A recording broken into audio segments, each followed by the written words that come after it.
आज हम लोग इलेक्ट्रॉनिक विन्यास निकालना सीखेंगे। इलेक्ट्रॉनिक विन्यास दो तरीक़ों से निकाला जाता है, एक ऑफ-बॉ का नियम, एक बॉरबेरी का नियम।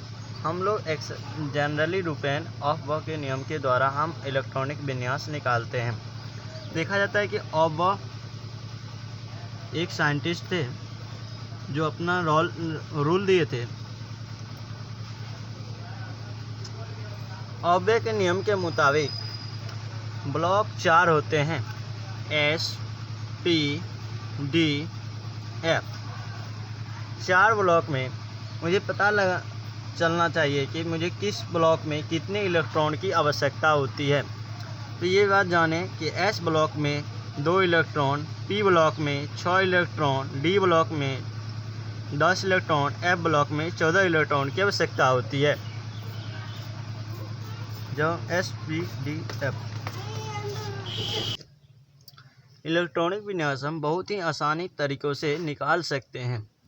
ये देखना पड़ता है कि S, P, D, F, S में 12 ऑर्बिटल, पी में 6, डी में 10, एफ में 14 ऑर्बिटलों की आवश्यकता होती है। जब हम इलेक्ट्रॉनिक विन्यास निकालने की बात करते हैं, इलेक्ट्रॉनिक विन्यास आसानी से निकाल सकते हैं। हाथों पे कला पे देखें कि हम इलेक्ट्रॉनिक विन्यास किस तरह से स्ट्रक्चर एक ट्रिकली के द्वारा हम जरिए लिखते हैं, जो देखने के बाद शायद कभी दोबारा देखने की जो आवश्यकता नहीं पड़ेगी, याद हो जाएगा। 1 जैसे एस पहला है, पी दूसरा है, डी तीसरा है, एफ चौथा। उसी तरह देखेंगे 1s, 2s।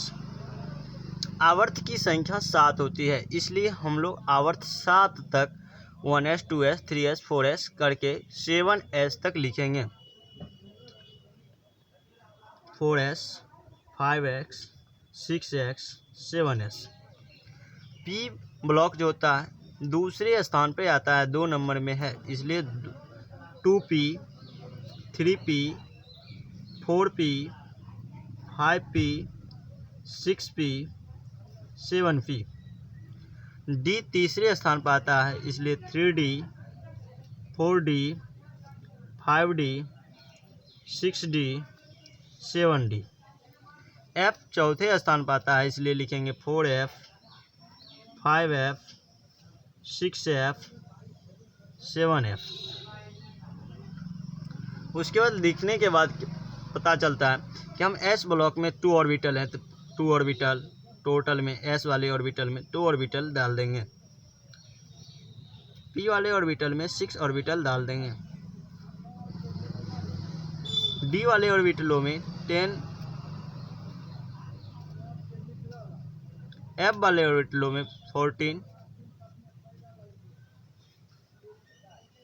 उसके बाद थोड़ा देखना है ध्यान से, हम तीर चिन्ह एरो के द्वारा इंडिकेट करते हैं कि हम इलेक्ट्रॉनिक विन्यास किस तरीके से व्यवस्थित करेंगे।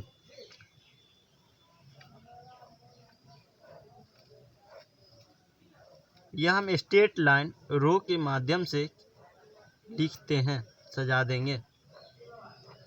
उसके बाद थोड़ा ध्यान देने योग्य बात है कि 1s2 के बाद यह तीर चिन्ह फिर ऊपर ही जाएगा और ऊपर से रिटर्न आएगी, और ये 2s2 फिर ऊपर जाएगा, 2p6 हो जाएगा, और ये 2p6, 3s2 फिर यह तीर चिन्ह एरो के माध्यम से ऊपर ही जाएगा, 3p6, 4s2 फिर 4s2 यहाँ से एरो चिन्ह तीर ऊपर ही जाएगा, और 3d10, 4p6, 5s2 से फिर ऊपर ही तीर जाएगा, और ये तीर 4d10, 5p6, 6s2 फिर 6s2 से तीर एरो ऊपर जाएगा, और 4f14, 5d10, 6p6, 7s2 से फिर तीर ऊपर जाएगा, 5f14, 6d10, 7p6 फिर 3 ऊपर जाएगा, और 4f14, 7d10 उसके बाद फिर तीर ऊपर जाएगा, और 7f14 लिख देते हैं। यदि इलेक्ट्रॉनिक विन्यास और यदि लिखना हो तो हम और ज़्यादा लिख सकते हैं। इसी तरीके के द्वारा हम बढ़ाते हुए जा सकते हैं, लेकिन जितने अभी तक तत्व की खोज हो चुकी है उतने तत्व के लिए इलेक्ट्रॉनिक विन्यास इतना ही में ही लिखा जा सकता है। जब लिखने की बात आती है तो देखें हम कैसे लिखते हैं। 1s2 2s2 2p6 3s2 3p6 4s2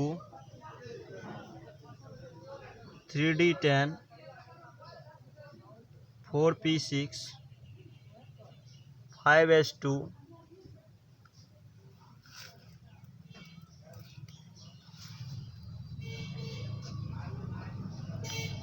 5s2 के बाद फिर 4d10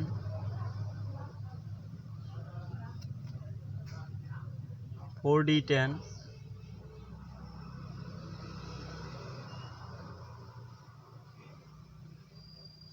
5p6 6s2 4f14 5d10 6p6 7s2। इसी तरह हम आगे लिख सकते हैं, इसमें किसी प्रकार की कोई दिक्कत नहीं होती है। बात आती है कि कुछ ऑब्बो के नियम के अपवाद भी हैं। जो अपवाद क्रोमियम, कोबाल्ट, जिंक, उनके द्वारा हम नहीं निकाल सकते हैं। ये ऑब्बो के रूल के नियम का पालन नहीं करते हैं। उसके लिए मैं अगले वीडियो में बता दूंगा। उसके बाद देखने की योग्य बात है, हम इसमें जनरली और सभी तत्वों को हम इलेक्ट्रॉनिक विन्यास निकाल सकते हैं। जैसे ऑक्सीजन परमाणु क्रमांक 8 के लिए हम लिख सकते हैं, ऊपर वाले जितने भी अंक होते हैं वे परमाणु क्रमांक होते हैं। उसे जोड़ने के बाद यदि 8 यदि पूर्ण जाता है तो उसी जगह मुझे ब्रेक करना पड़ जाता है, रुक जाना पड़ता है। ऑक्सीजन 8 के लिए इलेक्ट्रॉनिक विन्यास लिखेंगे 1s2 2s2। यहाँ देखा जाए 2 और 2 4 हो गया, और 2p6 p जो है 6 इलेक्ट्रॉन की आवश्यकता है, लेकिन हमको 4 इलेक्ट्रॉन खपत हो चुकी है और 4 इलेक्ट्रॉन बचा हुआ, तो जो बचा वही लिखेंगे, 2p4 लिख देंगे। और ऑक्सीजन जो होती है वो p ब्लॉक का तत्व होता है। इसे पता चल जाता है कि हम इलेक्ट्रॉन विन्यास जब निकालते हैं तो इसके बाह्यतम कक्षा में कितने इलेक्ट्रॉन हैं, यह किस ब्लॉक का तत्व है। इस चीज़ के लिए हम इलेक्ट्रॉनिक विन्यास निकालने का प्रयत्न करते हैं। यदि हम sodium 11 1s2 2s2 2p6 3s1 लिखेंगे। 2 2 4 6 4 10 10 1 11 हो जाता है। उसी तरह यदि हम क्लोरीन 17 का यदि निकालेंगे 1s2 2s2 2p6 3s2 जोड़े 2 2 4 6 2 और 10 2 12।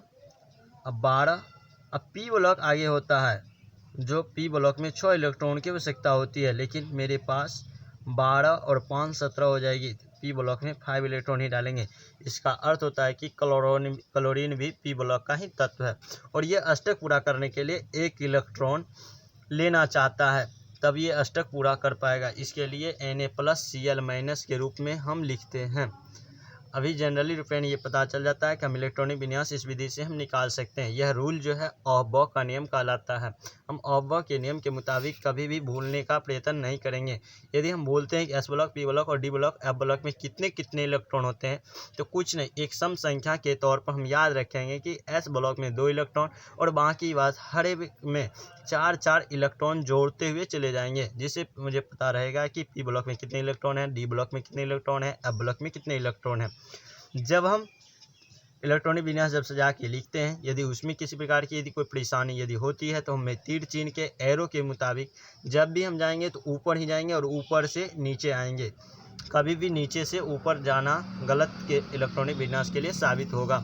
जब भी हम इलेक्ट्रॉनिक विन्यास लिखते हैं, सावधानीपूर्वक यदि ध्यान से यदि एक बार यदि समझ जाए तो आसानीपूर्वक कभी जीवन में देखने की आवश्यकता नहीं पड़ेगी। धन्यवाद। आगे की बात अगले वीडियो में मैं अवश्य बताऊँगा।